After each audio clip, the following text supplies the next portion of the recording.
Narito na, heto na ang ating nobya. Asawa ko. Hindi na ako makapaghintay na makasama ka sa ating silid. Itong si Gu Xiaoyu, parang may problema yata sa pag-iisip. Para lang makaipon ng pang-aral para sa anak-anakan niya, ay nagawa niyang ipakasal ang maganda niyang tunay na anak sa matandang bastos na iyan. Mother-in-law, mauna na kami. Sa mga hindi nakakaalam, iisipin nilang itong si Song Shuheng ay sarili niyang anak. Totoo naman, di ba? Ang asawa nitong si Gu Xiaoyu na si Song Guoyi, maraming babaeng nakaugnayan noon at baka itong si Song Shuheng ay kung saan lang nanggaling. Napaka-uto-uto niya. Sa isang salita lang ni Song Guoyi, tinuring na niyang parang tunay na anak si Song Shuheng. Hinaan mo ang boses mo. Baka marinig ka niya. Lumipas na ba ang maraming taon? Mukhang ang katotohanan ay hindi na kayang itago pa. Xiaoyu, tiisin mo. Xiaoyu, nasaan na ba ang asawa mo? Bakit wala pa rin siya? Xiaoyu, iri. Sige, iri pa. Sige pa, iri pa.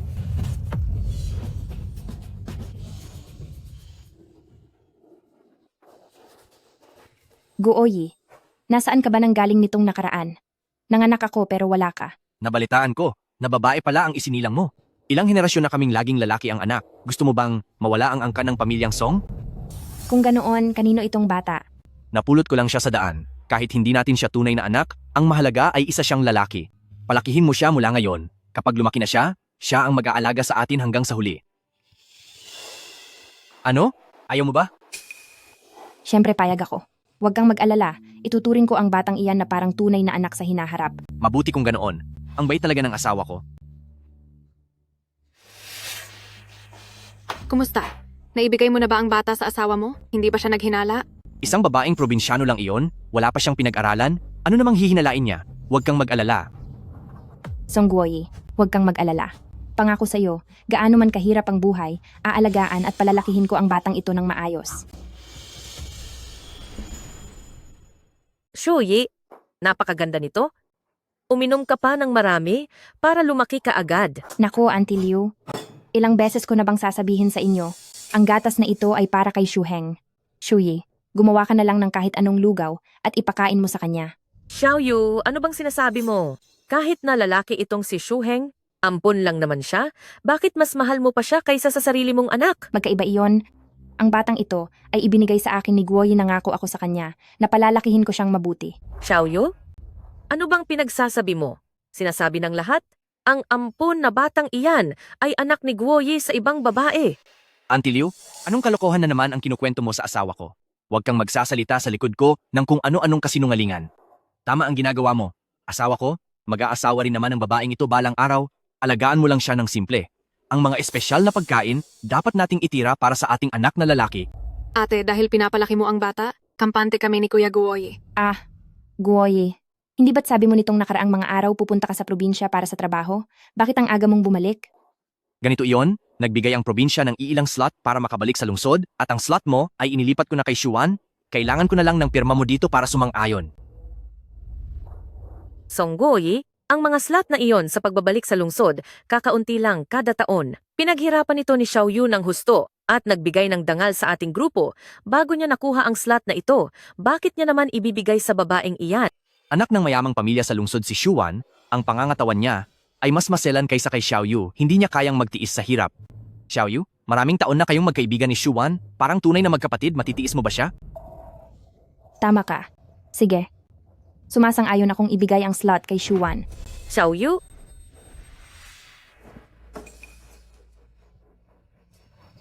At isa pa, sa pagbabalik na ito sa lungsod, sasama ako kay Xuan at ikaw, maiiwan ka dito sa nayon para alagaang mabuti ang bata. masyado na kayong malupit. Magpapakasarap kayo sa lungsod habang iniiwan nyo si Xiaoyu para magdusa dito. Ayos lang po. Auntie Liu, may punto ang sinabi ni Guoyi.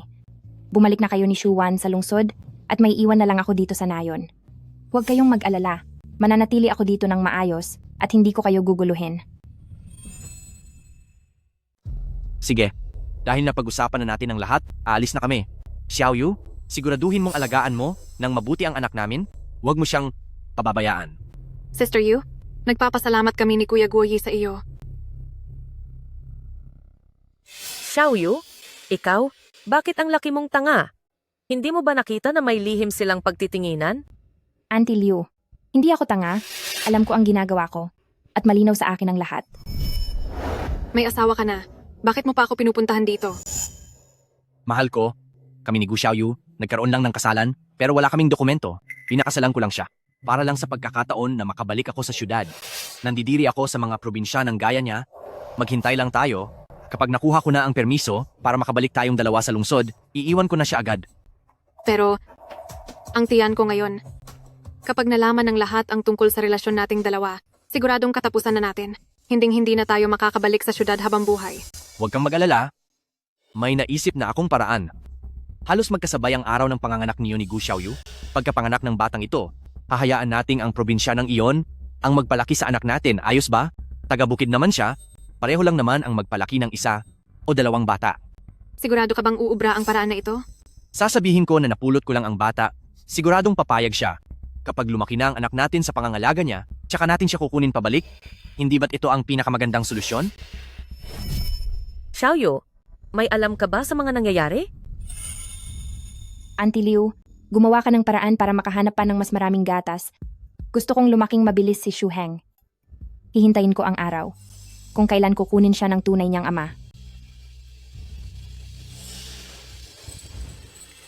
Hinihintay din kita. Bili na kayo ng pakwan. Manipis ang balat at makapal ang laman. Malaki na, matamis pa. Magkano po ang tinda nyo sa pakwan? Ipupuwesto kita ng isang hiwa, tikman mo muna. Sa pagpasok mo sa paaralan, huwag mong titiisin ang sarili mo. Bilhin mo kung anong gusto mong bilhin. Ma, masyadong malaki ang perang ito. Hindi maganda ang pakiramdam nyo. Itago nyo na lang ito para sa sarili nyo pambili ng masustansyang pagkain. Huwag kang mag-alala. Sapat ang pera ni Mama. Ay nako, kunin mo na. Ma, bakit mas kaunti ang pera ko kaysa kay kuya? Napaka-unpre mo naman. Babae ka, may kukumpara mo ba ang sarili mo sa kuya mo? Saka isa pa, sapat na ang perang binigay ko sa iyo. Hoy, anong ginagawa mong bata ka? Hamak na bata lang siya. Napinulot lang ni Papa. Masyado mo siyang paborito? Sa aming dalawa, sino ba talaga ang tunay mong anak? Anong sinasabi mo? Sinong sinasabi mong pinulot lang? Sinasabi ko sa'yo, kapag narinig ko pa na sinabi mo iyan, palalayasin kita sa bahay na ito. Ako, Pumasok ka na. Opo, Huwag kang ma-pressure sa exam. Kahit ano pa ang maging resulta, para kay Mama, ikaw ang pinakamagaling na anak. ma, alam ko po. Sige po, aalis na ako.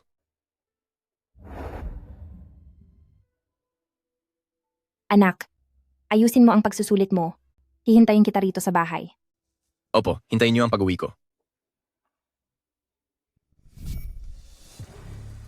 Sayang na kagandahan sa maling tao. Ang nanay na iyan, napakawalang puso talaga. Song Guoyi, ngayong araw ay sa wakas, natupad ko na ang pangako ko sa iyo. Ang batang pinulot mo ay pinalaki ko na parang tunay na anak. Pero ang tunay kong anak na babae ay ipinakasal ko sa isang matandang lalaki. Tiyak na magpapasalamat ka sa ginawa kong ito, di ba? Guoyi, bakit ngayon ka lang bumalik? Tungkol sa kasal ni Shuyi, ilang araw na ang nakalipas noon. Naku, Sister Xiaoyu, sa sobrang init ng panahon, kailangan mo pa ring magtrabaho sa bukid. Naku, kawawa ka naman. Sumulat sa akin si Shuyi at sinabing, ipinakasal mo raw siya sa isang matandang bastos. Para lang makakuha ng pera para sa matrikula ni Shu Heng, tama ba? Ikaw na ina ka, masyado kang may pinapaboran. Iyon ba ang sinabi ni Shuyi sa iyo? Sa totoo lang. Sandali, tama na. Huwag mo nang ipaliwanag. Hindi naman kita sinisisi. Maganda ang ginawa mo. Hindi naman pwedeng itulad ang babae sa lalaki. Mabuting magpakasal ng maaga. Kahit na ang matandang bastos na iyon, nakakadiri tingnan. At hindi maganda ang ugali. Pero, basta't maging mabuti siya kay Shuyi, Diyos na iyon. Song Guoyi, napaka-unfair mo. Sarili mong anak na babae, hindi mo man lang pinahahalagahan. Hindi ko akalain, Sister Xiaoyu, na ganito pala ang kabutihan mo kay Shu Heng. Isa ka talagang maunawaing mabuting babae. Napakaswerte ni Kuya Guoyi nang pakasalan ka niya noon. Nangako ako na ituturing ko si Shu Heng na parang sariling anak, kaya dapat lang natuparin ko ang sinabi ko. Nakita mo na, sa tulad niyang walang utak na probinsyana, natatakot ka pa bang malaman niya ang ating sikreto? Oo nga pala, Sister Xiaoyu. Ito ang damit na binili ko para sa iyo noong pumunta ako sa mall. Ito ang pinakauso sa lungsod ngayon. Tingnan mo kung magugustuhan mo. Xiaoyu, sadya itong pinili ni Shuan sa isang malaking mall para sa iyo. Huwag mo nang sabihin muli na hindi nagmamalasakit sa iyo si Shuan bilang isang ate. Mula sa malaking mall? Baka naman ang lahat ng ito ay mga pinaglumaan mo na. Salamat, Shuwan. Napakaganda naman nito. Ate, isukat mo na iyan agad para makita namin. Nagtatrabaho ako rito sa bukid. Hindi ba't madudumihan lang ito kapag isinuot ko? Naku, ayos lang iyon. Bibilhan na lang kita ulit kapag nadumihan. Kahit paano sa bahay namin, hindi kami nauubusan ng mga damit. Halika, tutulungan kitang isuot ito. Zhang Shuwan, sinasadya mo bang pasuotin ako ng mga damit na ayaw mo na? Para pagkatapos ay pagtawanan niyo ako kasama si Song Guoyi. Xiaoyu. Xiaoyu. Xiaoyu, magandang balita. Ang iyong si Shuheng, lumabas na ang resulta ng kanyang pagsusulit, nakapasa siya sa isang sikat na universidad. Kapitan, sabi mo ang anak ko ay nakapasok sa isang tanyag na universidad. Totoo ba iyon? Naku, paano naman kita magagawang lokohin tungkol sa bagay na ito? Ang nakuha niyang grado ay ang pinakamataas sa buong lungsod. Xiaoyu, ang anak mo ay tunay na nagbigay ng dangal sa ating Lijiakun. Salamat sa Diyos, napakagandang balita. Narinig mo ba iyon? Ang anak natin ay nakapasok sa tanyag na universidad at siya pa ang nanguna sa buong lungsod. Tingnan mo naman, kung kaninong anak siya, magiging palpak ba ang anak nating dalawa? Xiaoyu, nitong nakaraang mahigit 10 taon, tunay na naging mahirap para sa iyo. Kung hindi dahil sa pagtitiis mo na palakihin siya ng maayos, ang batang ito ay hindi magkakaroon ng ganitong tagumpay. Heto naman, Kapitan, sa sinasabi niyo po, hindi ako natutuwa dyan. Nakapasok ang anak ko sa tanyag na universidad?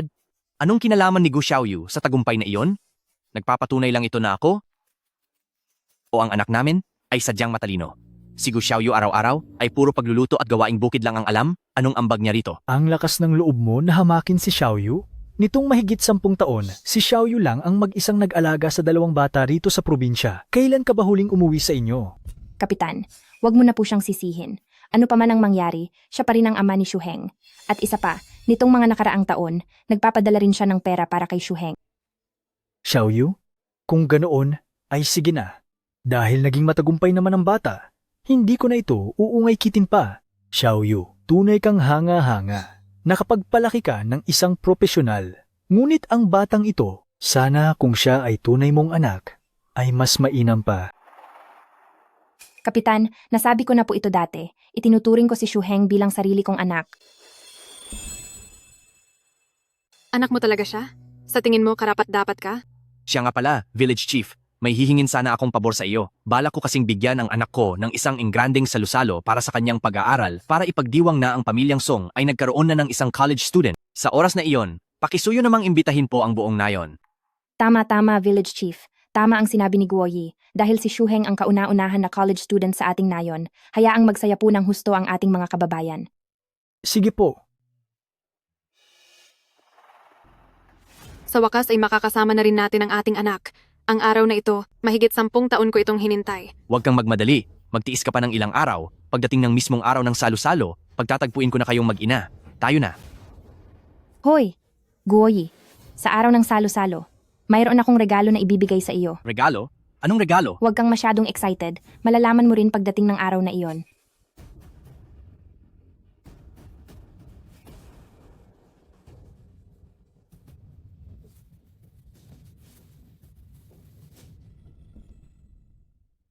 Ang regalong ito, 18 taon kong itinago. Tiyak na magugustuhan mo ito. Kapitan, nandito na po kayo. Malugod na pagbati sa inyo. Kapitan, tuloy po kayo. Congratulations kay Xiaoyu dahil nakapagpalaki kayo ng isang college student. Tuloy po kayo. Auntie, pasok.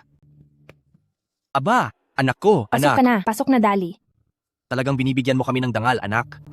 Naku, Shuheng, tingnan mo, ito ang regalo ko para sa pag-aaral mo. Magiging college student ka na, kaya dapat mayroon kang sariling relos. Anak, Shanghai brand na relos ito. Sikat na tatak ito, kaya sige na, kunin mo na. Shuheng, dahil galing naman ito sa puso ni Tita Shuwan, tanggapin mo na. Magpasalamat ka na kay Tita Shuwan. Salamat po, Tita Shuwan. Guoye, Shuwan, papasok na kami ng anak ko. Kayo na ang bahala rito sa mga bisita. Tara. Tingnan mo kung gaano ka-proud si Gu Xiaoyu, hindi naman niya iyan tunay na anak. Nung nakapasa sa university, pinatawag pa niya akong tita kay Shuheng. Masakit iyon para sa akin. Hayaan mo na, magtiis ka muna. Pagkatapos ng araw na ito, tayong 3 bilang pamilya ay magkakasama na rin.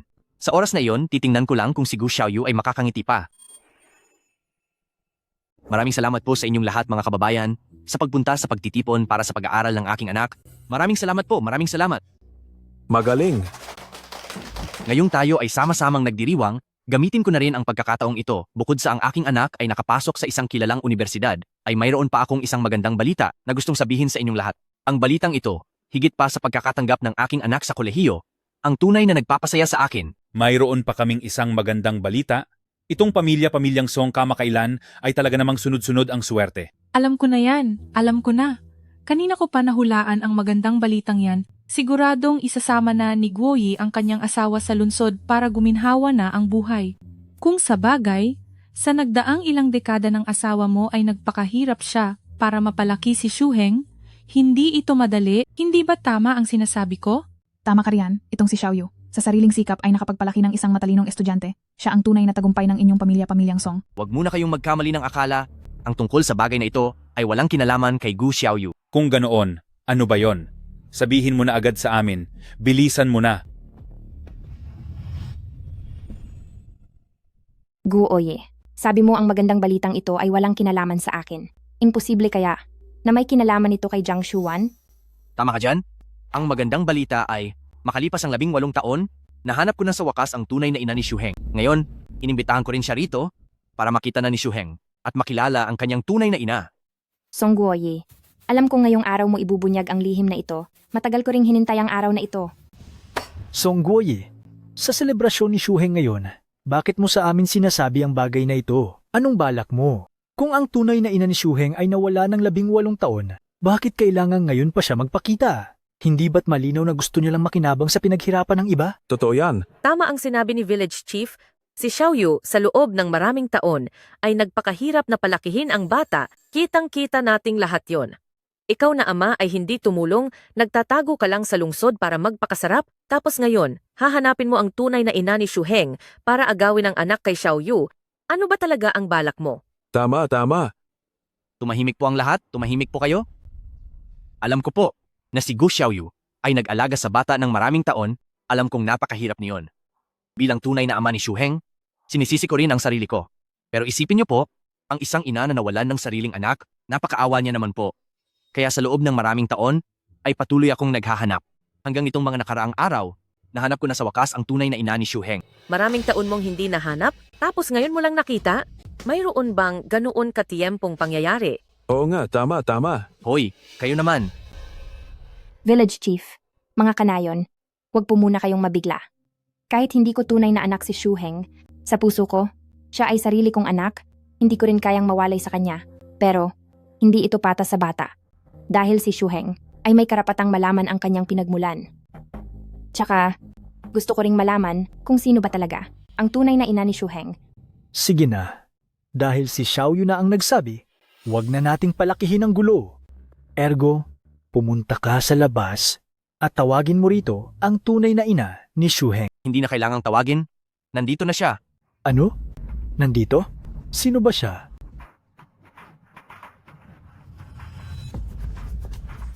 Sa inyong lahat, ako ang tunay na ina ni Shuheng. Zhang Shuan, alam ko na, ngayong araw ay talaga namang pupunta kayo para agawin ang anak ko. Ma, ano po ba talaga ang nangyayari? Sinabi po ni Tita Shuan na siya ang tunay kong ina. Anak, sa wakas ay nahanap na kita. Nawala ka sa loob ng 18 taon at 18 taon ding nagdusa ang iyong ina. Tawagin mo na akong mama, dali na. Zhang Shuan, hindi ko akalaing ang galing mo palang umarte. Ikaw ang tunay na ina ni Shuheng? Paano naman nangyari iyon? Noong nanganak ako noon, nagawa ng hilot sa likod ko na nakawin ang aking anak. Nawalan na ako ng pag-asa noon. Akala ko sa buong buhay ko ay hindi na tayo muling magkakasama. Hindi ko akalaing mabait talaga ang langit. Ang anak ko pala ay pinulot lamang ni Kuya Guoyi. Dahil dito ay nagkaroon tayo ng pagkakataong muling magkita. Ito ang itinadhana. Kung hindi ko siya pinulot, Shuheng, walang pagkakataon na makita mo pa ang iyong ina. Zhang Shuan? Sabi mo, noong mga panahong iyon ay nanakaw ang anak mo, pero bakit nagkataon na kay Song Guoyi ito napunta? Aba, sa tingin mo ba ay may maniniwala sa iyo? Isa pa, madalas naman kayong pumunta rito sa probinsya para bisitahin ang bata? Hindi ako naniniwalang. Wala kang napansin man lang na anak mo pala ang batang iyon. Anong ginagawa mo noon? Ha? Ngayon ka pa talaga magpapakilala. Auntie Liu, si Sister Xiaoyu ay madalas napakabait kay Shuheng, kaya paano ko naman hihinalaing sarili ko pala itong anak? Nitong mga nakaraang araw ko lang din ito napatunayan. Sister Xiaoyu, patawad po. Hindi ko po sinasadyang agawin sa iyo ang bata.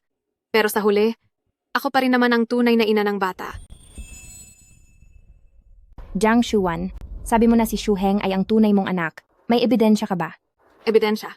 Oo nga, wala kang patunay. Sa pamamagitan lang ng iyong salita, ibibigay ba ni Xiaoyu ang anak niya sa iyo? Dito sa mundo, walang bagay na ganun kadali. Ha? May ebidensya ako. May ebidensya ako. Naalala ko, ang anak ko sa kanyang braso ay mayroong pulang balat na sobrang kitang-kita. Kung hindi kayo naniniwala, pwede niyong tingnan ang braso ni Shu Heng. Mayroon siyang kaparehong marka. Ate, hindi ka naman siguro ganoon kalupit para hadlangan ang muling pagkikita naming mag-ina? Ay, bakit ko naman gagawin iyon? Basta't mapatunayan na si Shu Heng ay ang tunay mong anak, ngayon din ay maibabalik ko na ang anak mo sa iyo. Talaga po? Ma, anong sinasabi mo? Xiaoyu, nasisiraan ka na ba ng bait? Ngayong matagumpay na si Shu Heng, pumayag ka? Pang-ibalik siya? Parang pinalaki mo lang ang batang ito ng 18 taon para lang sa babaeng ito nang walang kapalit. Auntie Liu, hindi mo naiintindihan.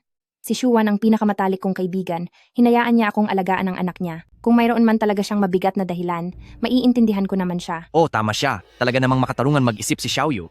Auntie Liu, wala kang alam? Kaya huwag kang magsalita ng kung ano-ano. Anong sabi mong mag-alaga ng anak ng iba sa loob ng 17 o 18 taon? Si Shuwan ay isang respetadong babae mula sa bayan? Sa tingin mo ba ay gugustuhin niyang ipadala ang anak niya sa probinsya para lang alagaan ng isang hamak na taga-nayon? Sa tingin ko rin, walang sinumang ina sa mundong ito ang nanaising itapon ang kanyang anak para ipaalaga sa iba, at lalo na't 18 taon nang lumipas na walang pakialam o balita.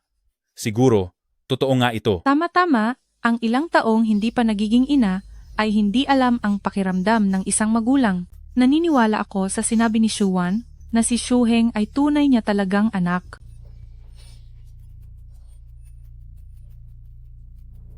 Sige na, sige na. Tumigil na ang lahat sa pagsasalita.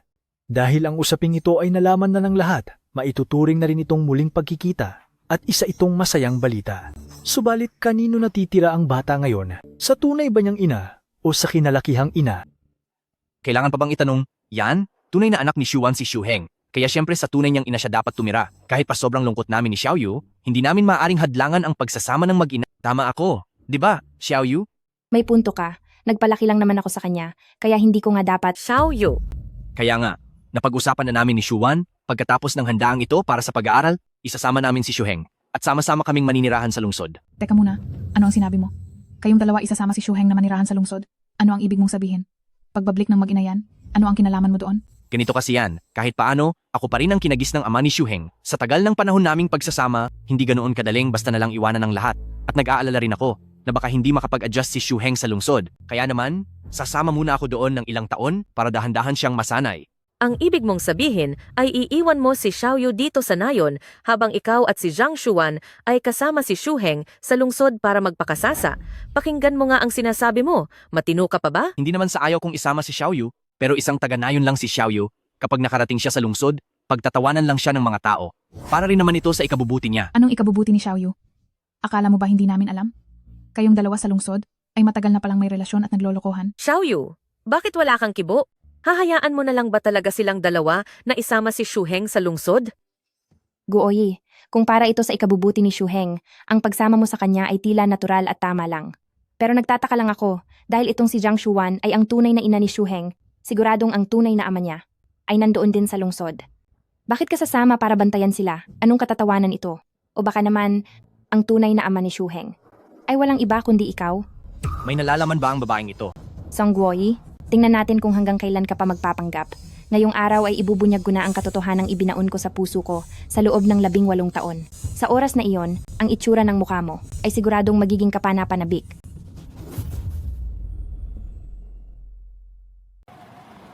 Pwede pa bang bilisan? President Chen, mabilis na ang takbo natin. 18 taon na. Hintay mo ako, Xiaoyu. Pupuntahan na kita agad. Tama si Xiaoyu. Papasamahin mo si Song Guoyi kay Shu Heng sa lungsod. E paano naman ang tunay na ama ni Shu Heng? Kapag nagsama na kayo, nakakailang naman yan. Sa totoo lang, ang totoo, ilang taon na mula nang mawala ang asawa ko. Kung hindi, siguradong siya ang narito ngayon para makita si Shuheng. Hala, wala na pala ang asawa mo? Pasensya na. Akala ko kasi may ugnayan kayo ng Guoyi namin. Sister Xiaoyu, nagkakamali po kayo? Kami ni Kuya Guoyi ay magkatrabaho lang, karaniwan ay nagtutulungan lang kami. Ay, hindi yata tama. Parang hindi ka panipaniwala. Kahit na wala na ang asawa mo, imposible namang walang nakakaalam o nababalitaan man lang. Napakarami nating mga kapitbahay dito. Meron ba sa inyong nakarinig tungkol sa asawa ni Jiang Xuan? Parang wala pa nga kaming naririnig. Katulad namin ni Guoyi, hindi kami kasal at wala ring malaking handaan. Pero sa buong baryong ito, alam ng lahat na si Song Guoyi ang asawa ko. Ang galing mo namang magtago ng sikreto. Dahil sa paligid mo, bukod kay Song Guoyi, ay wala na kaming nakitang ibang lalaking nagpakita. Ito. Oh, Gu Xiaoyu, ano bang ibig mong sabihin? Sabi na nga ni Xuan, higit 10 taon nang wala ang asawa niya. Bakit kailangan mo pang maging agresibo sa kanya? Bakit ka ba masyadong excited, Song Guoyi? Gusto ko lang namang malinawan ang lahat. Gu Xiaoyu, wag mong isiping hindi ko alam kung ano ang binabalak mo. Ayaw mo lang bitawan ang tungkol kay Shuheng, hindi ba? Sinasabi ko sa iyo, isasama ko si Shuheng ngayon at walang makakapigil sa akin. Mga Ginoo, alam kong sa nakalipas na mga taon ay hindi naging madali para kay Xiaoyu ang mag-alaga kay Shuheng. Kaya ngayong araw, kami ni Xuan ay espesyal na naparito upang magpasalamat kay Xiaoyu. Xiaoyu, tanggapin mo itong malaking halaga ng pera. Mula ngayon, hindi mo na kailangang magtrabaho pa sa bukid para kayo ni Shuyi ay mamuhay ng komportable sa susunod na mga taon. Song Guoyi, ano ba ang ibig mong sabihin? Gusto mo bang bayaran ang anak ko? Nako Xiaoyu, huwag ka namang magsalita ng ganyan. Ang pasasalamat namin ay taus-puso pagkatapos mong magpagod para alagaan si Shuheng sa loob ng 18 taon. Tanggapin mo na ito, Sister Xiaoyu. Bayad ito sa pagpapalaki mo sa anak ko sa loob ng 18 taon. Napakalaking halaga nito, hindi na kailangang magtrabaho ng ilang taon. Sa totoo lang, itong si Song Guoyi ay may konsensya rin pala at hindi siya walang responsibilidad na lalaki. Baka na-misinterpret lang natin siya noon, di ba? Hey Xiaoyu, tanggapin mo na itong pera. Total, tinulungan mo si Xuan na mapagtapos ang isang anak sa kolehiyo, ituturing kang tagapagligtas ng kanilang pamilyang Zhang. Hindi ko kailangan ng pera. Wala akong mapaggagamitan yan. Bakit? Kulang pa ba iyan para sa iyo? Alam kong mahirap ang ginawa mong pag-aalaga sa anak ni Xuan, pero hanggang diyan lang ang halaga mo. Oo nga, Xiaoyu, kunin mo na ito. Pagkatapos nito, giginhawa na ang buhay mo. Oo nga, magiging maayos na ang lahat. Sang-ayon kaming lahat. Sabi ng ayaw ko, hindi ko kailangan iyan. Nakikita nyo naman lahat, di ba? Hindi kami ni Xuan ang may pagkukulang kay Gu Xiaoyu. Sinusubukan na nga naming bumawi, pero talagang itong isang ito, baliwala lang ang alok namin. Babawi? Hindi sa akin ang gusto mong bumawi, kundi kay Zhang Xuan, di ba? Bakit ganyan ka magsalita? Ano ba ang ibig mong sabihin? Mali ba ako? Para maibsan ang pait ng pagkamatay ng asawa ni Zhang Xuan bilang lalaking may pamilya na, naging masyado kang malapit sa kanya at masyadong maasikaso.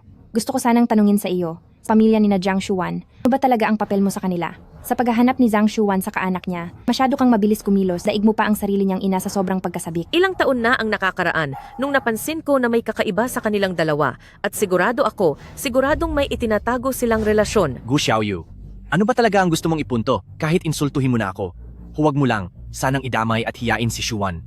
Uulitin ko sa iyo, sa tagal naming nakatira sa lungsod, magkatulungan lang kaming dalawa at nagdadamayan lang sa mga hirap. Napakarami mo namang idinamay sa pag-aalaga mo. Natatandaan mo ba nung sinabi ko sa iyo na mayroon akong isang regalo na ibibigay sa iyo ngayon? Akin na iyan. Tingnan nyo nang mabuti ang lahat. Ito ang tinutukoy ni Song Guoyi na pagdadamayan nila ni Zhang Xuan. Tingnan ninyong mabuti. Ito ang sinasabi ni Song Guoyi na pag-aalaga nila sa isa't isa ni Jiang Xuan. Kailan mo pa kinunan yan? Habang ako ay nagpapakapagod na nag-aalaga ng bata sa probinsya, nagsasaya lang kayo ni Jiang Xuan dito sa syudad. At sa pagkakaalam ko, dito sa syudad, ang alam lang ng lahat ay ang nasa tabi mo na si Gaeneng. Zhang, wala silang kamalay-malay na mayroon ka pang isang Jiang. Gu sa probinsya. Guoyi, ito ba ang sinasabi mong pambabawi sa akin? Akala mo ba sa loob ng mahigit 10 taon ay wala akong nalalaman? Song Guoyi, ano ba talaga ang ibig sabihin ng litratong ito? Village Chief, maniniwala ba kayo sa ganyang klaseng litrato? Tingnan ninyong maigi, hindi naman kita ang mukha riyan, tagilid lang ang kuha. Paano nyo mapapatunayan na ako at si Xuan yan? May punto siya, tsaka masyadong malabo ang litratong ito, hindi ko talaga makilala kung sino ang nasa loob niyan. Hindi ko akalaing hanggang ngayon, ayaw mo pa ring umamin. Anong aaminin ko, Gu Xiaoyu? Ginagawa mo ba kaming tanga? Naiintindihan ko na ngayon kung bakit mo ibinalik si Shuheng ng maayos. Dahil handa ka na pala sa planong ito. Ayaw mo lang talagang ibigay sa amin si Shuheng? Kailangan mo ba talagang gumamit ng maduming paraan na ito? Xiaoyu, alam naming lahat na hindi biro ang pagpapalaki mo sa bata ng mag-isa. Pero si Xuan pa rin ang tunay na ina ni Shuheng. Kung gagawin mo iyan, balang araw, paano na lang titingin sa iyo si Shuheng bilang kanyang foster mother? Tama siya. Kahit gaano ka pa kaayaw na ibigay ang bata, huwag mo naman sanang siraan ang reputasyon ng tunay na ina. Masyado na iyang sobra. Sister Xiaoyu, itinuring kita bilang sarili kong kapatid. Aaminin ko na naging malapit kami ni Kuya Guoyi nitong mga nakaraang taon, pero hindi iyon sapat na dahilan para sirain mo kami. Paano ko na nito haharapin ang mga tao? Itigil nyo na ang pag-arte. Hindi ba kayo napapagod? Dahil sinasabi ninyo, peke ang litratong ito, paano naman ang isang ito? Ang marriage certificate na ito, peke rin ba? Dahil sinabi ni Song Guoyi na ang malisyosong mga larawan nila ni Jiang Shuan ay peke, ngayon, itong katibayan ng kasal na ito, tulungan nyo akong tingnan kung ito ba ay totoo. Katibayan ng kasal? Village Chief, tingnan mo dali kung totoo o peke ito. Tama. Tingnan ninyong lahat. Ang litrato at tatak sa katibayan ng kasal na ito ay totoong lahat. Kaya pala sa loob ng maraming taon, ayaw mong bigyan ng katibayan ng kasal si Xiaoyu dahil sa lungsod, ikinasal ka na pala sa babaeng ito. Ano? Song Guoyi, masyado kang walang hiya sa kabila ng pagtitiwalang ibinigay namin sa'yo. Ipaliwanag mo ito. Anong ibig sabihin ng katibayan ng kasal na ito? Hindi, ito, ako. Ano pa nga ba ang dapat ipaliwanag? Ngayon ay naiintindihan ko na. Ikaw, Song Guoyi, napakamasamang tao. Nasa labas ka, nakikipagsaya sa ibang babae sa loob ng 18 taon. Ngayong nakita mong matagumpay na ang anak mo, gusto mong bumalik pa makinabang na lang sa pinaghirapan namin? Hindi ka tunay na lalaki. Kaawa-awa naman ang aming Xiaoyu Hei. Naghirap siyang mag-anak para sa iyo at ibinigay pa niya sa iyo ang pagkakataong makabalik sa lungsod. Jiang Shuan, ganito ba ang isusukli niyo sa kanya? Ha? May konsensya pa ba kayo? Naatim niyo ba ito matapos ang 16 na taong sakripisyo ni Xiaoyu? Tigil. Marami ka nang sinabi. Sige, dahil lumabas na rin naman ang katotohanan, hindi na ako magsisinungaling. Tama. Kasal na kami ni Shuan at si Shuheng ang tunay naming anak. Gu Xiaoyu, wag mo na akong sisihin. Isa akong edukadong tao. Sa tingin mo ba, isang babaeng probinsyana na katulad mo ay karapat-dapat sa akin? Kung hindi lang ako nalasing noon, tinabihan mo ako sa kama. Di kita kailanman hahawakan sa buong buhay ko at lalong hindi kita papakasalan. Hindi mo ba alam na sa bawat araw na kasama kita ay sobrang paghihirap ang nararamdaman ko? Sinasabi ko sa iyo, kami ni Shuan, ang tunay na bagay at perpektong kapareha. Kung ganoon pala kayo kamahal sa isa't isa, bakit nyo iniwan ang inyong tunay na anak sa probinsya at pinabayaan sa akin ng 12 taon? Ipinapaalaga namin siya sa iyo. Dahil pinahahalagahan ka namin, binibigyan ka namin ng pagkakataon na maging mabuting ina, dapat mo pa nga kaming pasalamatan at binigyan na kita ng pambayad? Ano pa ba ang gusto mo? Sasabi ko sa iyo, ngayong araw, ang sinuman ang makakahadlang sa muling pagsasama ng pamilya namin. Alam ko namang isang pamilya kayo at mahigit 12 taon ko na iyong alam. Anong sinabi mo? 18 taon na ang nakakalipas. Alam mo na ba na si Shuheng at tayo ay iisang pamilya? Huwag kang makinig sa mga pinagsasabi niya. Anong malay ng utak ng babaeng iyan? Hindi ako nagsisinungaling. Ang lihim na ito, itinago ko rin ng 18 taon. Xiaoyu, ano ba talagang gusto mong gawin? Alam mo naman na itong si Song Shuheng ay anak ng asawa mo sa ibang babae. Bakit nagpapakapagod ka pa na alagaan ang anak nila? Bakit mo ginagawa iyan? Bakit kaya? Oo nga. Para lang magpalaki ng anak ng iba, hinayaan na niya ang sarili niyang tunay na anak sa isang tabi. Itong utak ni Gu Xiaoyu, may tama na ba? Sa tingin ko, hindi na dapat natin kaawaan si Gu Xiaoyu Bukal sa loob niya na magpalaki ng anak ng ibang tao.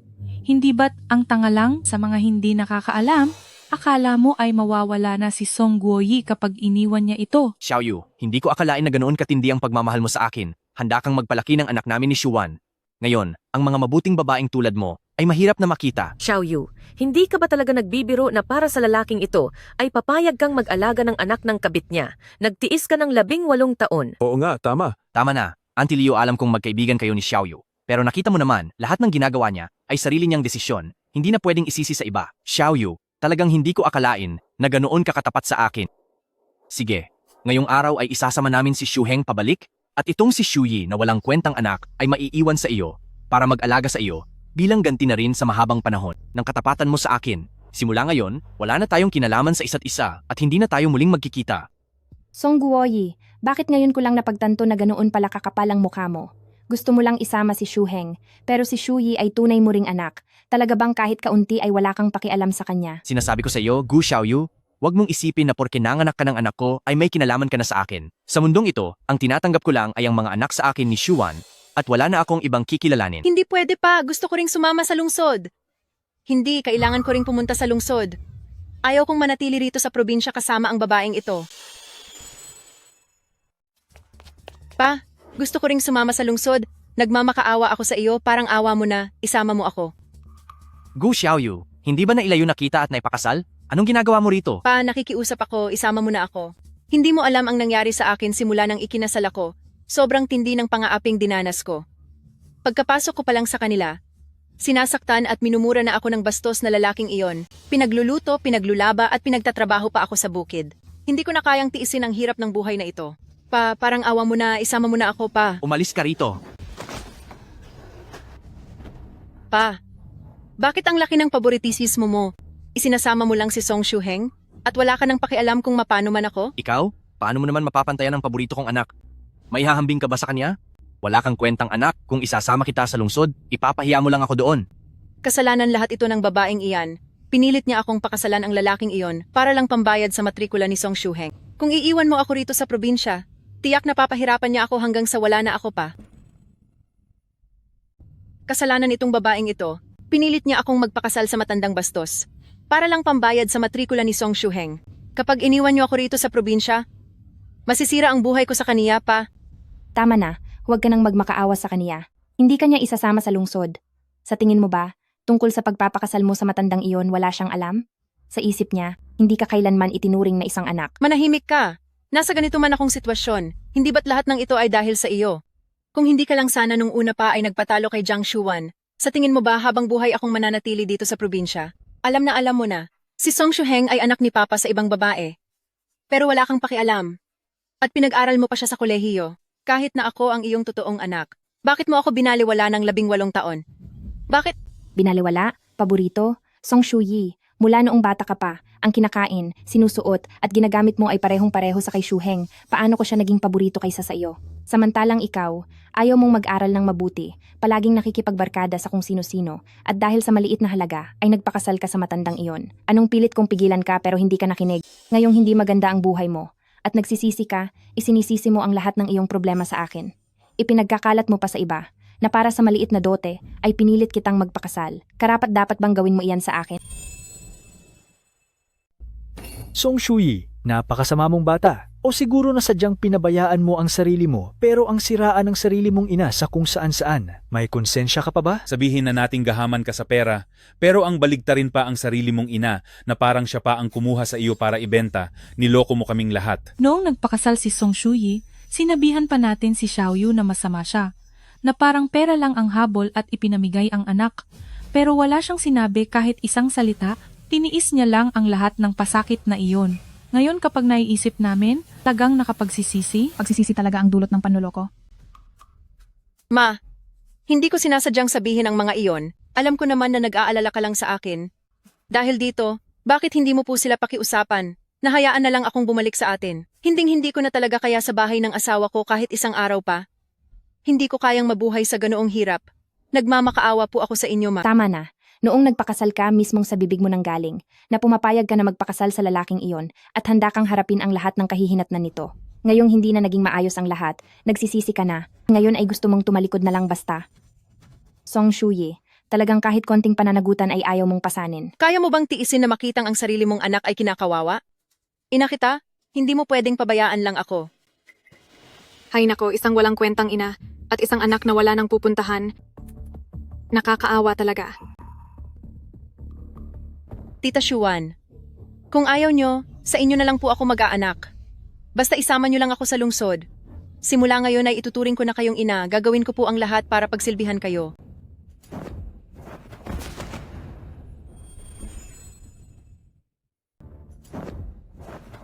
Ano bang pinagsasabi mo, bata ka? Basta-basta mo na lang bang kikilalaning ina ang kung sino-sino? Oo nga naman. Bakit ba ayaw niya akong tulungan ngayon? Kung sino man ang makakaligtas sa akin ngayon, siya na ang kikilalanin kong ina. Tita Shuwan, ay, mali. Mama, nakikiusap po ako sa inyo. Parang awa nyo na, tanggapin nyo ako at sisiguraduhin ko pong maging mabuting anak sa inyo. Gu Xiaoyu, ito ba talaga ang pinalaki mong anak? Napakakapal pala talaga ng mukha niya dahil sa pansariling interes. Kahit ang sariling ina ay handa na niyang itakwil. Ano sa tingin mo ang halaga mo? At sa tingin mo ay karapat-dapat kang maging anak ko? Ang anak ko ay gaya ni Shuheng na matalino at mabuti ang asal, at nakapasok pa sa tanyag na universidad, ano naman ang ipagmamalaki mo laban kay Shuheng? Ikaw, nararapat ka lang sa piling ng walang kwenta mong ina. Manatili na lang kayo rito sa probinsya. Hindi pwede. Ayaw kong manatili dito sa probinsya. Tita Shuan, nakikiusap po ako. Tulungan niyo ako. Zhang Shuan, pinapayuhan kita na isama mo na lang siya pabalik sa syudad total. Si Song Shuyi naman talaga ang tunay mong anak, at hindi ako. Anong sabi mo? Ang sinasabi ko ay si Song Shuyi ay tunay mong anak, at hindi ko siya anak. Ano? Gu Xiaoyu, nasisiraan ka na ba ng bait?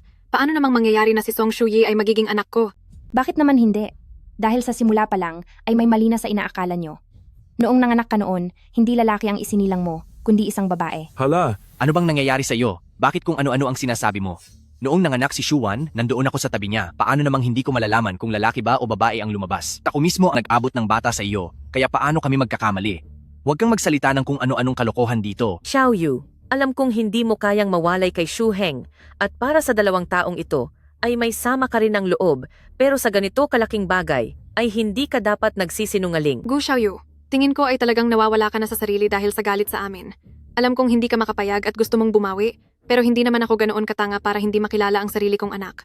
Ang ganitong paraan ng pangaagaw ng bata ay masyadong gasgas na. Ang lakas din ng bilib mo sa sarili mo. Sige, kung ganoon ay pwede nating patunayan. Hindi ba't sabi nyo, ang tunay niyong anak ay may balat sa kanyang braso. Tingnan natin ang 2 batang ito, kung sino ba sa kanila ang may balat sa braso, na lumabas na ang katotohanan. Bakas sa balat? Tama na, Gu Xiaoyu. Huwag mo na akong lokohin. Anong bakas sa balat? Kailangan pa bang suriin yon? Si Shuheng ay anak namin ni Shuwan. Ikaw, huwag mo nang sayangin ang oras namin. Kasama ko sina Shuwan at Shuheng na magmamadaling bumalik sa lungsod. At ikaw, alagaan mo na lang si Song Shuyi, ang anak mong babae na wala namang may gusto. Bakit? Ngayon ba ay takot ka ng tingnan ang bakas sa balat? O baka naman natatakot ka na malaman ang katotohanan na hindi mo tunay na anak si Shuheng? Bakit naman ako matatakot? Sige, ngayong araw, tatapusin ko na ang kahibangan mong ito. Nasaan ang bakas sa balat? Nasaan na yon?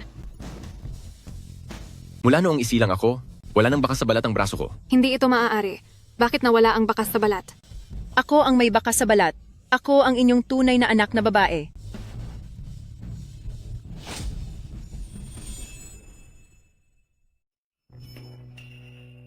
Kuya Guoyi, hindi ito totoo. Hindi ito totoo. Si Shuheng ang aking anak. Siya ang anak ko. Huwag kang mag-alala. Shuwan, tungkol sa birthmark, siguradong nagkamali lang tayo doon. Baka naman ang anak natin ay wala talagang birthmark. Tama. Baka nga mali lang ang alaala natin. Mali ang alaala? Anak nyo yan. Paano nyo makakalimutan ang ganoong bagay? Tumahimik ka. Gu Xiaoyu, huwag mong isiping hindi ko alam ang binabalak mo. Hindi ako maluloko. Isang lalaki ang isinilang ko. Hindi ako maaaring magkamali doon. Si Song Shuheng ang anak ko. Gu, Xiaoyu, binabalaan kita. Huwag kang magsalita ng kung ano-anong kasinungalingan. Hanggang ngayon ba, ayaw nyo pa ring maniwala?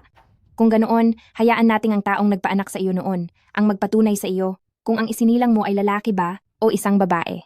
Tia Wang. Tia Wang, ikaw ang nagpaanak sa akin noon. Bilis, sabihin mo sa babaeng ito kung ang isinilang ko noon ay lalaki ba o isang babae. Magsalita ka, bilisan mo. Sabihin mo sa kanilang lahat na si Shuheng ang aking anak. Sabihin mo na sa kanila ang totoo, si Shuheng ay anak ko. Tama ang sinabi ni Xiaoyu. Noong nanganak ka, hindi lalaki ang sinilang mo, kundi isang babae. Ano? Isang babae? Sinungaling ka. Niloloko mo lang kami. Totoo ang sinasabi ko. Halos sabay kayong nanganak ni Xiaoyu noong panahon na iyon. Kaya sinadya kong pagpalitin ang anak mo at ang anak ni Xiaoyu para isipin mong lalaki ang isinilang mo. Hindi ba binayaran na kita? Bakit mo siya tinutulungan? Bakit mo tinutulungan ang babaeng ito? Hayaan nating palakihin ni Gu Xiaoyu ang bata. Napakaganda ng planong iyan, pero kailangan natin ng kumadrona sa panganganak. Paniguradong ang kumadrona ay magsasalita rin pagdating ng araw. Huwag kang mag-alala, napaayos ko na ang lahat, hindi siya magsasalita. Kapag malaki na ang bata, babawiin natin siya, at sa pagkakataong iyon, isisi natin ang lahat ng nangyari sa kumadrona. Ako ay isang matanda na. Buong buhay ko ay naglingkod bilang kumadrona, kung hindi lang dahil sa sinabi sa akin ni Xiaoyu, baka masira ang dangal ko sa huling bahagi ng aking buhay. Bakit alam mo ang lahat ng ito? Ang problema sa inyo, naging masyado kayong kampante. Dapat nyo akong tularan kung paano panatilihing lihim ang isang bagay sa loob ng 18 taon. Song Guoyi, Mahigit 10 taon nang kasal sa iyo si Xiaoyu. Nagsumikap siya ng husto para sa pamilya mo. May pinagsamahan na rin naman kayo. Kahit na hindi mo gusto ang pagsasamang ito, hindi mo naman siguro kailangang lokohin siya, di ba? Tao ka pa ba?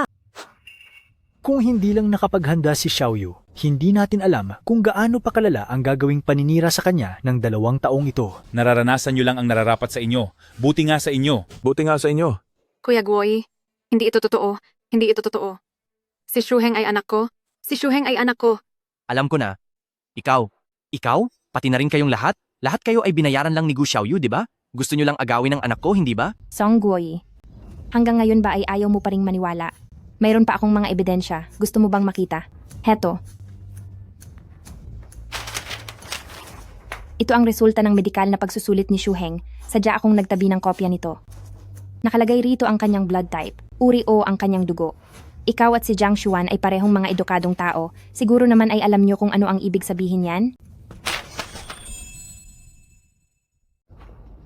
B-type ang dugo ko, at AB-type naman ang sa iyo. Paanong naging O-type ang dugo ni Shuheng? Paano nangyari ang ganito? Bakit? Dahil si Song Shuheng ay hindi mo talaga anak. Samantalang si Song Shuyi ay saktong AB-type ang dugo. Jiang Xuan, hindi mo ba napapansin na itong si Song Shuyi ay kamukhang kamukha mo? Hindi ako naniniwala. Napakaswerte. Mukhang kayo nga talaga ang mga magulang ko, kaya isama nyo na ako pabalik sa lungsod. Ayoko na talagang manatili dito sa probinsya. Bilis! Huwag mo akong kulitin. Ang anak ko ay ang matalinong si Song Shuheng at hindi ang tulad mong walang silbi at walang nagmamahal. Huwag mo akong sundan. Hindi kita isasama pabalik. Kahit hindi nyo pa aminin, wala ring silbi. Dahil ako ang tunay ninyong anak, kailangang isama nyo ako pabalik ngayon din. Song Guoyi, Jiang Xuan, naghintay ako ng 18 taon, at sa wakas ngayon ay dumating na ang parusa sa inyo. Shuheng, patawad po. Hindi ko dapat nilihim sa iyo ang lahat, tungkol sa pinagmulan mo sa nakalipas na mga taon. Hinayaan kong maniwala ka, na ikaw ay isang tao na iniwan at batang ligaw. Ma, hindi ko po kayo sinisisi. Ngayon ko lang nalaman, sa loob ng maraming taon, na dumanas po pala kayo ng napakaraming hirap at dahil kasama ko po kayo, hindi ko kailanman naramdaman na ako ay isang taong walang nagmamahal na batang ligaw. Sinasabi ko sa iyo, hinding-hindi ko kailanman kikilalanin na ang isang walang silbing gaya mo ay magiging anak ko. Hinding-hindi. Shuheng, ako ang tunay mong ina. Ang Gu Xiaoyu na iyon ay peking ina. Niloloko ka lang niya. Basta't handa mo lang akong tawaging ina. Ikaw ang magiging tanging tagapagmana ng pamilya. Pamilyang Jiang, gagamitin ko ang lahat ng aming mga koneksyon sa pamilyang Jiang. At pagka-graduate mo, ikaw na ang magiging pinakabata na direktor ng ating pabrika. Shuheng, kung papayag ka lang, nakilalanin si Tita Xuan bilang iyong ina, ang kinabukasan mo ay siguradong magiging maningning. Hindi ba mas mainam iyon kaysa sumunod sa probinsya ng ina na iyan? Basta't ngayon din, kilalanin mo si Tita Xuan bilang iyong ina, ang iyong hinaharap ay tiyak na magiging napingning. Hindi ba't di hamak na mas mabuti ito kaysa sa nanay mong tagabukid? Ang mga benepisyong makukuha mo rito ay dapat mong pag-isipang mabuti. Makinig ka, sumama ka na sa amin ng mahinahon, ha? Huwag niyo na akong pilitin. Hindi ako sasama sa inyo pabalik ng lungsod at hindi ko kikilalanin ang babaeng ito bilang ina. Siya lang ang tanging nanay ko. Ano bang mapapala mo sa kanya? Bakit ganyan ka na lang katapat? Hindi ba't pinalaki ka lang naman niya sa loob ng ilang taon? Ilang taon lang ba ang pagkakaalam mo? Mula nung bata pa ako hanggang ngayon, siya ang nasa tabi ko nung ako'y may sakit, siya ang nag-alaga sa akin ng gabit araw. Noong ako ay nasa eskwelahan, at inapi ng aking mga kaklase, siya ang nagtanggol sa akin. Ginawa niya ang lahat kahit maghirap, mapag-aral lang ako. Paano mo nagawang sabihin ang mga bagay na yan? Ang mga kabutihang ginawa niya, hindi ko mababayaran sa buong buhay ko. Kahit anong kondisyon pa ang ibigay niyo, o kahit gaano kaginhawang buhay, hindi ko itatakwil ang nanay ko. Shuheng, huwag mong kakalimutan na nanay mo siya at ako pa rin ang tatay mo. Wala ka na bang balak kilalanin ang sarili mong ama? Sa buong buhay ko, yata ay nakita kita ng hindi lalampas sa 3 beses, di ba? Paano mo nagagawang sabihin ang mga salitang yan? Sinasabi ko sa iyo, isa lang ang kikilalanin kong nanay. Sino man ang magtangkang umapi sa kanya, kahit sino pa man yan, tiyak nagagantihan ko. Nay, si kuya po ay hindi marunong tumanaw ng utang na loob. Isama niyo na po ako sa lungsod. Magsisikap po akong maging mabuting anak at siguradong susunod po ako sa lahat ng sasabihin niyo. Hindi talaga ako ang nanay mo? Nakikiusap ako sa'yo? Huwag mo na akong gambalain. Mas gusto niyo pang ituring ang isang taong wala namang relasyon sa inyo bilang anak, kaysa kilalanin ang sarili niyong anak na babae? Sino ka sa akala mo? Lakas ng loob mong ikumpara ang sarili mo kay Shuheng? Binabalaan kita, huwag mo na kaming kukulitin. Kahit magmakaawa ka pa, hindi ka namin kikilalanin at lalong hindi ka namin isasama pabalik ng lungsod. Tingnan mo nga ang sarili mo. Ang bata mo pa ay huminto ka na sa pag-aaral, tapos pumatol ka pa sa lalaking mas matanda pa sa akin. Kapag isinama kita sa lungsod, ipapahiya mo lang ako, umalis ka na. Ngayon, ikinakahiya niyo na ang mukha ko? Kung hindi ako nagkakamali, tungkol sa pagpapakasal ko sa matandang iyon, ay alam niyo rin, di ba? Parang natutuwa pa kayong pinakasalan ko siya. Tapos ngayon ikinakahiya niyo ako? Huli na ang lahat. Ito ang karma niyo. Sinasabi ko sa inyo, ako ang tunay ninyong anak. At wala kayong choice kundi kilalanin ako. Bitaw? Bitaw, Bitiwan mo siya. bitiwan mo ako. Teka, huwag, bitiwan mo ang kamay ko. Bitawan mo siya. Hala, wag, bitawan mo. Ibaba mo. Ano bang ginagawa mo? Gusto mo ba siyang tapusin? Pagkatapos ay magbayad ka ng sarili mong buhay? Sasabihin ko sa'yo, wala akong walang kwentang anak na gaya mo. Huwag mo akong tawaging nanay. Hindi mo ako ina. Hayaan mo na sila, anak. Huwag na natin silang pansinin. Tara, ang mama ay may importanteng bagay na sasabihin sa iyo. Sandali lang. Anak, tatanungin ka ni Papa sa huling pagkakataon. Gusto mo ba talagang kilalanin ang babaeng taga-nayon na ito? Bilang iyong ina? Bata ka pa? Hindi mo pa talaga alam kung gaano kahirap ang buhay. Kaka-enroll mo pa lang sa universidad? Sa hinaharap marami ka pang pagkakagastusan ng pera. Basta sumama ka sa amin, kahit anong kondisyon ay papayag kami. Tapos ka na ba magsalita? Dahil kung tapos na, aalis na kami. Hala, Song Shuheng, hindi ba't simula bata ka pa ay magaling ka na at mabuting estudyante? Ngayon ba kahit ang tatay mo ay hindi mo nakikilalanin? Kapag nagkaganyan ka, sa oras na mag-college ka, paano ka nalang huhusgahan ng mga guro at kaklase mo? Napag-isipan mo na ba itong mabuti? Ma, huwag kang mag-alala. Hindi ako natatakot sa sasabihin ng iba sa akin. Sinabi ko na, hindi kita iiwan. Bakit ang lahat ay nag-aagawan kay Song Shuheng? Ano ako, basura lang?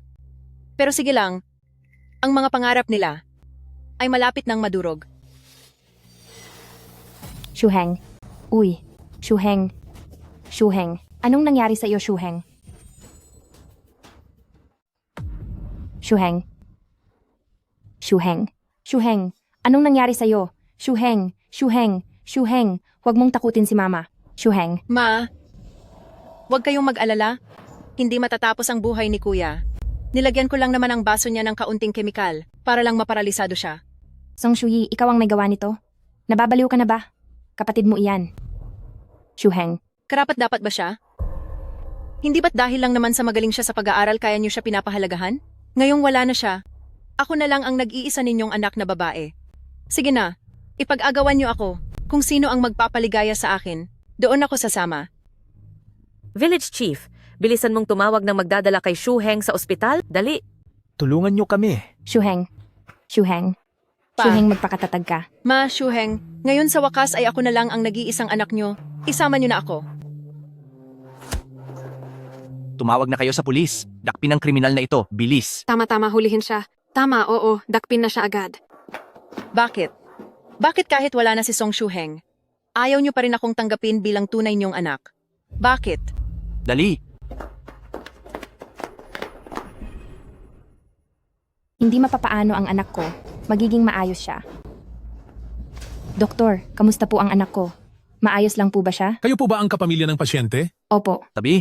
Doktor, ako ang tatay ng bata. Sa akin nyo na lang po sabihin. Napakadelikado po ng sitwasyon ng pasyente ngayon dahil sa lason ay nagkaroon siya ng matinding pagdurugo sa baga at kailangan niyang sumailalim agad sa operasyon. Doktor, nagmamakaawa po ako.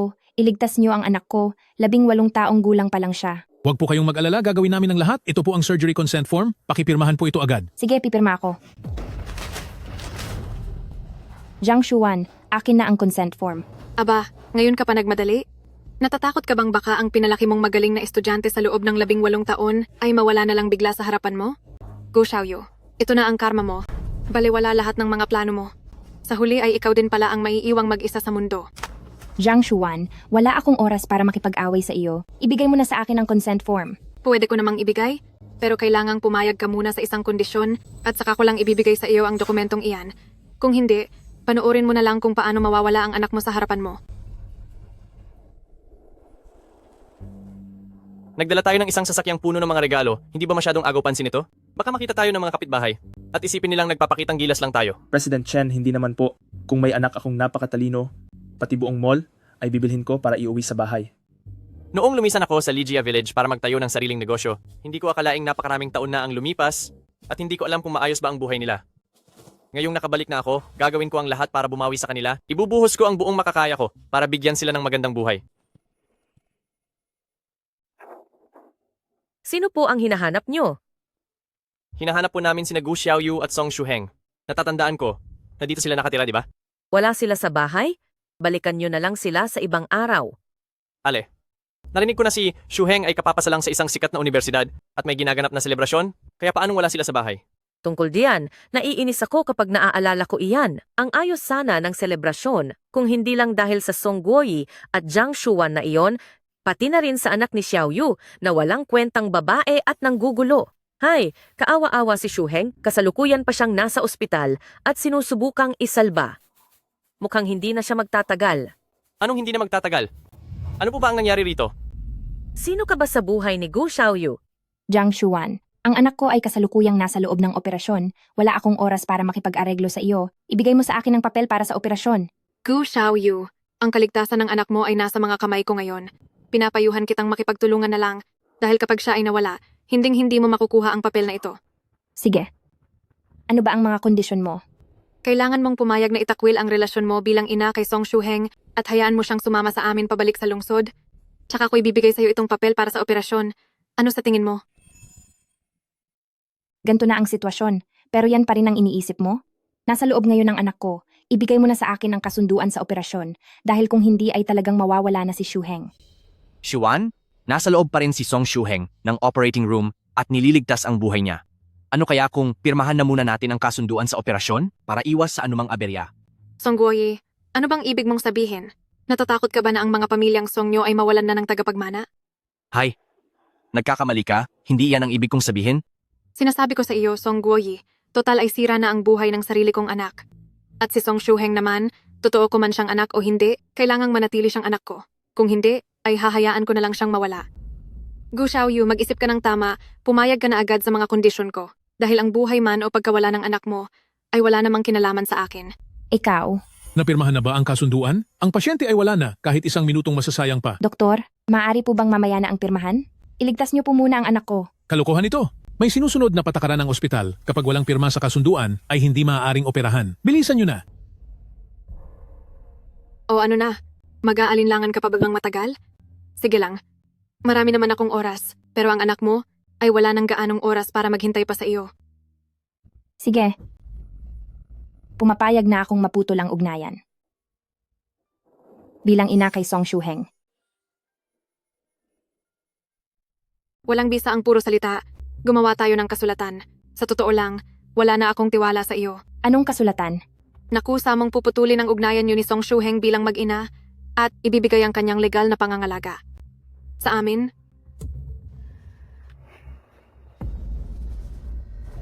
Sige. Pipirmahan ko. Kusa kong ibibigay ang pangangalaga kay Song Shuheng. Sa kamay ng kanyang tunay na ama. Sapat na siguro iyan? Siyempre naman, tutal, ang anak ko ay anak din ni Shuan, pareho lang iyon.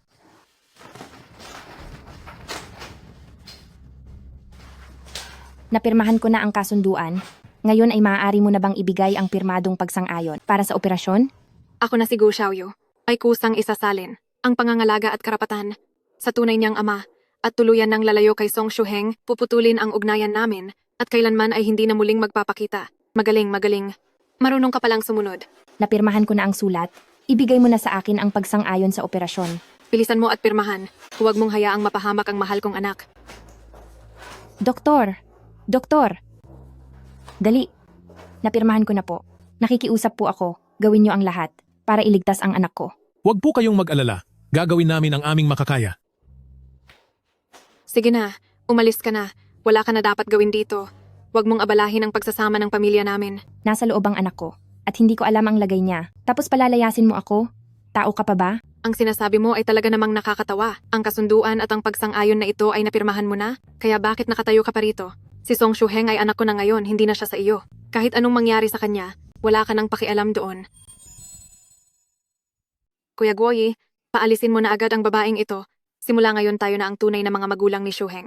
Gu Xiaoyu, umabot ka man sa ganitong kalagayan, wala kang ibang pwedeng sisihin kundi ang sarili mo. Kung noong piging para sa pagtatapos ay tinanggap mo na lang ang perang ibinigay ko sa iyo at maayos mong ibinigay sa amin si Shuheng, ay hindi sana hahantong sa ganito si Shuheng. Ang lahat ng ito ay sarili mong kagagawan, tingnan mo ang nangyari ngayon, nawalan na tayo ng dangal. Pagkatapos ng operasyon ni Shuheng, ay kaagad natin siyang dadalhin sa lungsod.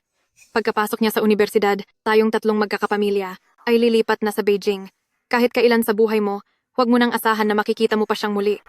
Naniniwala ako na kapag nasanay na si Shuheng sa buhay sa lungsod, unti-unti ka na niyang makakalimutan. Ikaw na isang taga-probinsyang trabahador na kaniyang ina.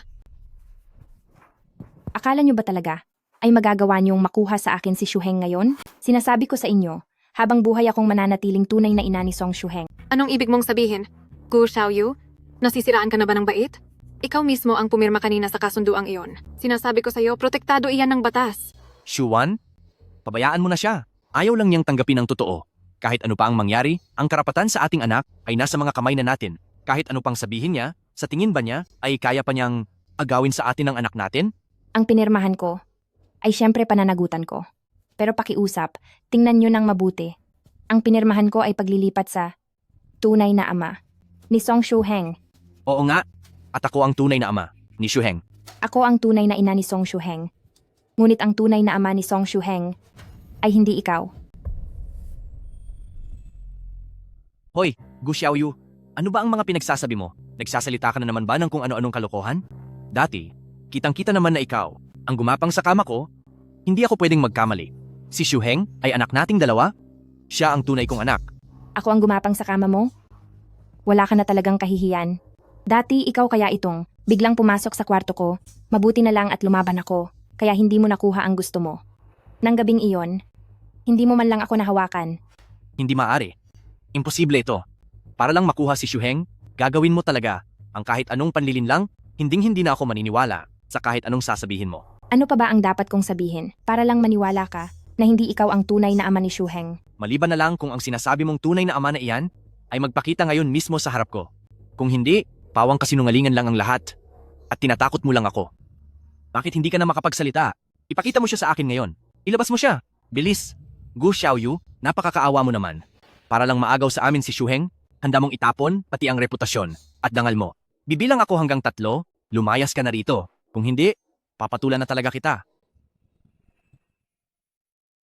Mukhang matagal na panahon na ang nakalipas ng huli kitang parusahan. Saktan? Sige nga, subukan mong galawin ako.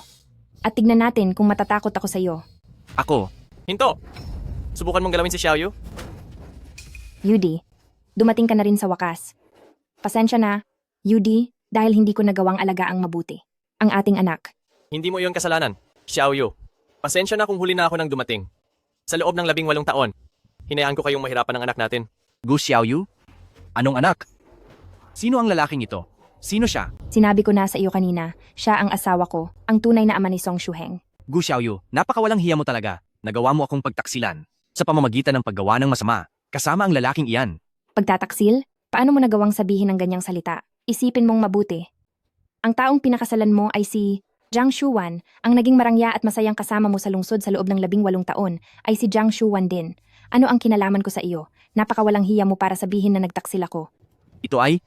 Tignan mong mabuti, ito ang patunay ng kasal namin ni Xiaoyu. Ako ang legal na asawa ni Xiaoyu, si Song Shuheng. Siya ay aking tunay na anak.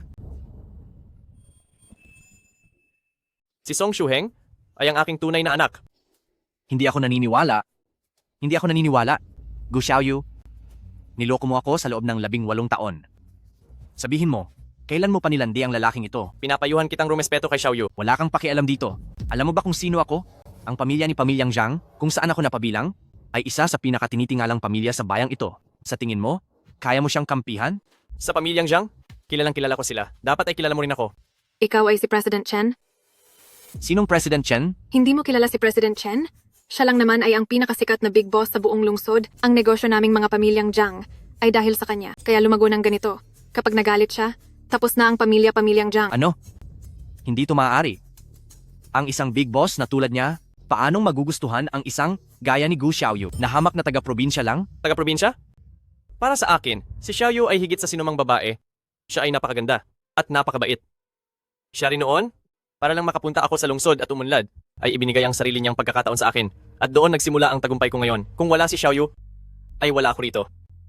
Sinasabi ko sa iyo, Song Guoye, ang taong minaliit at hindi mo pinahalagahan ay ang pinakamahalagang kayamanan para sa akin. Song Guoye, matagal na kitang inimbestigahan.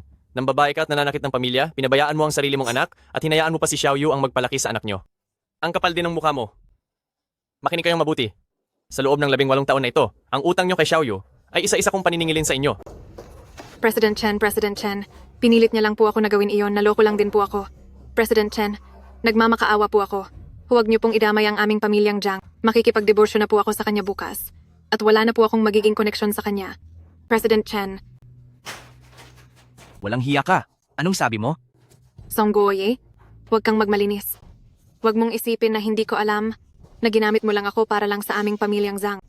Walang hiya ka. Dahil sa iyo, nawala ang lahat sa akin, masama kang babae. Walang hiya ka, humanda ka. Hindi kita papabayaan ng ganoon lang. Sister Xiaoyu, hindi ka naman magagalit sa akin, di ba? Nakalimutan mo na ba sa Lijiakon? Na parang magkapatid na tayo sa loob ng mahigit 10 taon. Sobrang lalim ng samahan natin. Pareho lang naman tayong niloko ng walang hiyang si Song Guoyi. Naloko lang din ako. Pareho lang tayong biktima rito. Biktima? Bagay ba ang salitang iyan para sa iyo? Huwag mong kakalimutan. Mula pa sa simula, ikaw na ang kumakalaban sa akin. Sister Xiaoyu, mali ako. Alam ko na talagang nagkamali ako. Tulungan mo naman ako. Sister Xiaoyu, pangako. Hindi na ako kailanman magpapakita sa harapan mo, nakikiusap ako. Tulungan mo ako. Gusto mo bang patawarin kita? Sa ganang akin naman, pinapahalagahan ko ang lumang pinagsamahan. Kaya syempre pwedeng-pwede. Pero ang asawa ko, hindi ako sigurado sa kaniya. Plinano ninyo ito at inapi ang asawa ko sa loob ng maraming taon at akala nyo ba ay papalampasin ko lang ito ng ganong kadali? Simula sa araw na ito, puputulin ko na ang lahat ng pakikipagtulungan sa kumpanya ng Zhang sa lahat ng aspeto at kailanman ay hindi na mag-i-invest sa anumang proyekto ninyo. Hindi pwede. Hindi pwede. President Chen, alam ko na ang pagkakamali ko. Sister Xiaoyu, hindi mo ako pwedeng pabayaan sa panganib. Ako rin naman ay niloko lang din ni Song Guoyi. Sister Xiaoyu, tulungan mo ako. Tulungan mo naman ako. Sariling kasalanan, sariling parusa. Lahat kayo, lumayas dito. Layas.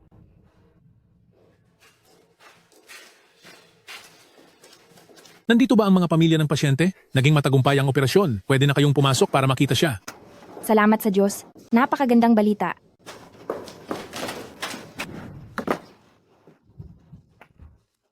Salamat po pa. Ma, kailan niyo po balak sumama sa amin para tumira sa lungsod? At pati na rin ang Beijing, kahit isang beses ay hindi niyo pa napuntahan. Mahal, sumama ka na sa amin pabalik ng lungsod. Huwag mo nang pahirapan ang sarili mo rito sa probinsya. Tama po iyon. Hindi ko naman nararamdamang naghihirap ako sa probinsya. Dito na sa probinsya nakabaon ang mga ugat ko. Sige na, kumain na tayo. Ito ang ating unang pagsasama-sama bilang pamilya. Halikayo.